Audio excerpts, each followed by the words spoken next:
কী কারণে ইরানের সামরিক বাহিনী এত উচ্চ প্রস্তুতিতে?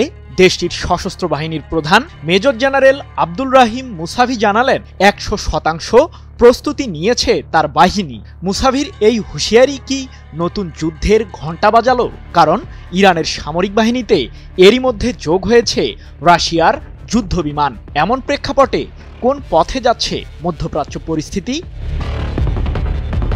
সম্প্রতি ইরানের গোয়েন্দা মন্ত্রী ইসমাইল খাতিব প্রকাশ করেছেন এমন সব তথ্য যা দেখে কপালে চিন্তার ভাঁজ পড়েছে ইসরায়েলের প্রধানমন্ত্রী বেনিয়ামিন নেতানিয়াহুর। ইরানের হাতে চলে এসেছে ইসরায়েলের পারমাণবিক ও সামরিক স্থাপনার গোপন সব তথ্য। পাশাপাশি 189 জন পরমাণু বিজ্ঞানী ও সামরিক কর্মকর্তার তথ্য রয়েছে ইরানের গোয়েন্দা মন্ত্রীর কাছে।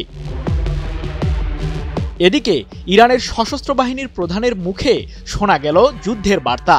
দেশটির নৌবাহিনীর যুদ্ধ প্রস্তুতি মূল্যায়ন করতে ইরানের দক্ষিণাঞ্চলে অবস্থিত বন্দর আব্বাস সফর করেছেন মেজর জেনারেল আব্দুল রাহিম মুসাভি। 30 সেপ্টেম্বর এক প্রতিবেদনে বিষয়টি নিশ্চিত করেছে মধ্যপ্রাচ্য ভিত্তিক সংবাদ মাধ্যম মেহের নিউজ এজেন্সি। ইরানের সশস্ত্র বাহিনী ভবিষ্যতের যে কোনো সম্ভাব্য যুদ্ধের জন্য সম্পূর্ণ প্রস্তুত জানিয়ে মুসাভি বলেন, দেশের দক্ষিণে নৌবাহিনী নির্ধারিত মিশন পরিচালনার জন্য পুরোপুরি প্রস্তুত রয়েছে। শত্রুদের মোকাবিলা করার জন্য সকল ধরনের প্রতিরক্ষামূলক ও আক্রমণাত্মক পরিকল্পনা তৈরি করা হয়েছে। এ সময় ইসরায়েলের বিরুদ্ধে সাম্প্রতিক যুদ্ধে ইরানের সর্বোচ্চ প্রতিরক্ষা বাহিনী আইআরজিসির প্রশংসা করে মুসাভি বলেন, আমাদের এই বাহিনী 100% প্রস্তুত রয়েছে। আইআরজিসির কৌশলগত বাহিনী সমুদ্র, স্থল এবং আকাশে শত্রুপক্ষকে কঠোর জবাব দিতে তৈরি রয়েছে।